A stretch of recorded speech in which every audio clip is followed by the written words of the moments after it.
وَلَقَدْ جِئْتُمُونَا فُرَادَا، بے شک آج تم ہمارے پاس اکیلے آ گئے ہو نا، کما خلقناکم اول مرہ، جس طرح ہم نے تمہیں پہلی دفعہ پیدا کیا تھا.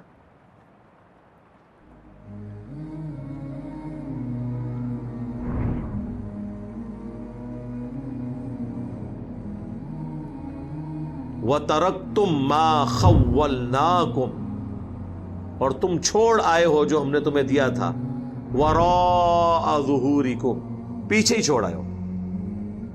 یعنی جس مال کے اوپر تمہارا تھا نا یہ مال مجھے بچا لے گا، تو پیچھے چھوڑ آئے ہو نا. جو بخاری مسلم میں حدیث ہے، انسان کے 3 دوست ہیں، 2 باہر رہ جاتے ہیں، ایک ہی اندر جاتا ہے. اس کے اعمال قبر میں ساتھ جاتے ہیں اور مال اور رشتہ دار باہر رہ جاتے ہیں.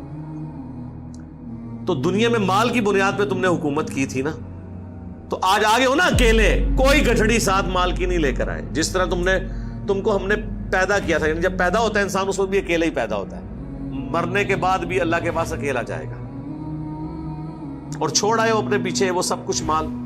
وَمَا نَرَا مَعَكُمْ شُفَعَاءَكُمُ الَّذِينَ زَعَمْتُمْ، اور کیا ہے کہ ہم وہ تمہارے سفارشی نہیں دیکھ رہے جن کے بارے میں تمہیں زوم تھا دنیا کی زندگی میں، انہم فیکم شرکاء، کہ وہ تمہارے معاملے میں ہمارے ساتھ شریک ہو جائیں گے. کدھر ہیں تواڈے بابے؟ وہ ہستیاں کدھر ہیں جن کے بارے میں دنیا میں زوم تھا کہ یہ اللہ سے تمہیں چھڑا لیں گی؟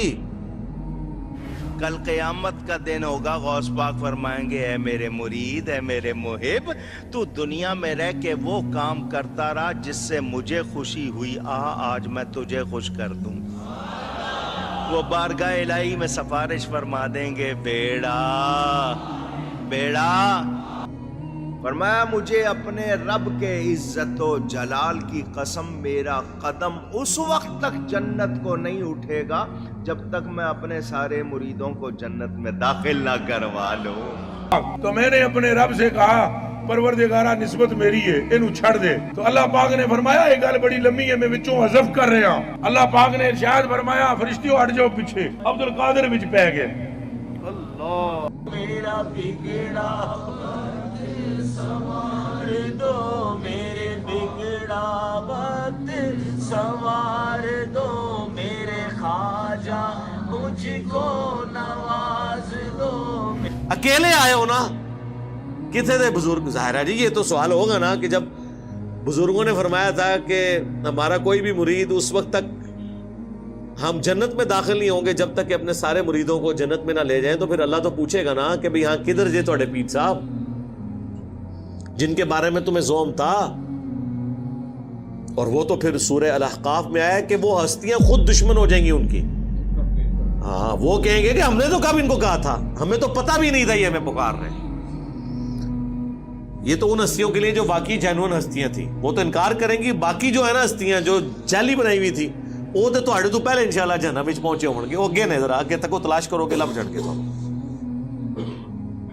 لقد تقطع بینکم، بے شک ٹوٹ گئے ان تمہارے سارے رشتے، سارے وہ نظریات، وہ ساری آس اور امید ختم ہوگی جن ہستیوں پہ تم کھڑے ہوئے تھے. وَضَلَّ عَنْكُمْ مَا كُنْتُمْ تَزْعُمُونَ، اور تمہارے ہاتھوں سے جاتی رہی وہ تمام باتیں جو تم دنیا میں دعویٰ کیا کرتے تھے. اس کو وہ اردو میں کہا جاتا ہے ہاتھوں کے طوطے اڑ جانا. ٹھیک ہے، طرح نکل جانا ایک دم بندے تھا، ایک ہو گیا.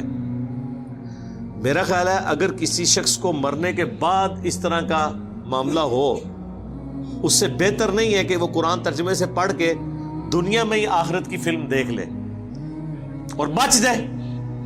ٹھیک ہے، جس طرح یہاں بھی دنیا میں اگر کسی شخص کو ہم بتائیں کہ بھائی دیکھو یہ ویڈیو دیکھ لو سی سی ٹی وی کیمرے میں، کل ایک شخص یہاں سے گزر رہا تھا، گیٹ کراس کرتے ہوئے اس کا ہاتھ گیٹ کو لگ گیا، یہ گیٹ ارتھ ہوا ہوا ہے، وابڈا والوں کو ہم نے اطلاع کی ہوئی ہے لیکن ابھی تک یہ ٹھیک نہیں ہوا، یہ دیکھو اس کی لاش کل اٹھانی پڑی.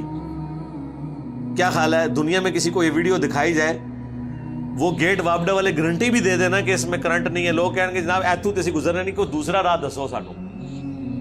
یہی ہوگا نا، کیونکہ جان کا خطرہ ہے، جہاں پر ایمان کا خطرہ ہے. اور بلکہ یہ بات کرتے ہوئے اگر کوئی شخص تھوڑے سخت لہجے میں بھی بول دے، ایک دو گالیاں بھی ساتھ نکال دے کہ فلانے ٹھنگیا تو اتھو چلے آتا دیکھ کل بندہ ایسا مار گیا، تو اس شخص کو اس کی گالیاں بھی یاد نہیں رہیں گی، بلکہ وہ کہے گا تو میرا محسن ہے کہ تو نے مجھے بچا لیا ہے، 3 گالیاں اور نکال کے مجھے بچاتا تاکہ مجھے یقین آ جائے کہ میں نے یہاں سے نہیں گزرنا.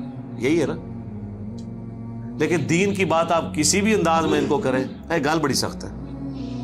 چلو جی یار گل کا انداز سخت ہے، گل تو ٹھیک ہے نا، نہیں گل بھی نہیں مننی، نہ منو، جاؤ چمڑ جاؤ جا کے.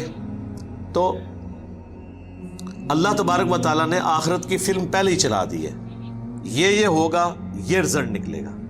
اسی لیے آپ دیکھیں جتنے لوگ دوسرے ملکوں میں بیٹھے ہوئے ہیں، پاکستان میں تو ان کے آباء و اجداد کو کبھی توفیق نہیں ہوئی قرآن پڑھنے کی.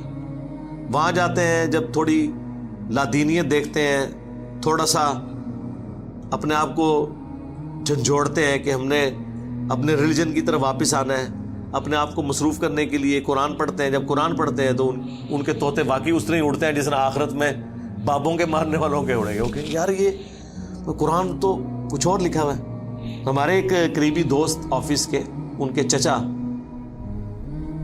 یہ ماموں لگتے تھے، تو ان کو ہارٹ اٹیک ہوا. 1 بار ہوا، خود ڈاکٹر تھے، 2 بار ہوا، پھر ڈاکٹرز نے کہا کہ جناب آپ تیسری دفعہ ہوتے تو تسی ایکسپائر ہو جانا ہے.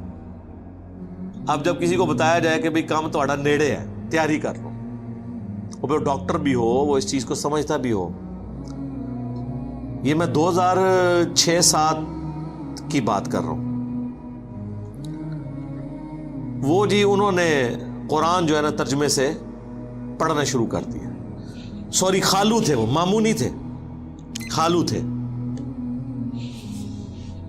قرآن ترجمے سے پڑھا. احمد صاحب بریلوی صاحب کا ترجمہ. بریلوی تھے تو ظاہر ہے انہوں نے مرنے سے پہلے بریلویت کی تیاری کرنی تھی نا، ظاہر ہے، کیونکہ محلے کی مسجد بریلویوں کی تھی. یہ ہوتی ہے ہماری تحقیق. وہ جناب جب انہوں نے قرآن پڑھا تو گمراہ ہو گئے. انہوں نے کہا یار یہ ہمیں تو انہوں نے بابوں بزرگوں، اللہ تعالیٰ نے تو نہ کسی بزرگ کو، نہ کسی فرشتے کو، نہ کسی پیغمبر کو اپنی توحید کے معاملے میں خاطر میں لاتا ہے، اور انہوں نے تو یہ کیا کیا ہستیوں کے ساتھ عقیدے جوڑے میں. تو وہ اپنا مسلک ہی چھوڑ گئے. جو میں نے اکثر کہا ہے کہ اگر کوئی شخص اپنے فرقے کا بھی قرآن کا ترجمہ ایمانداری سے پڑھ لینا تو اللہ تعالیٰ اسے ہدایت دے دے گا.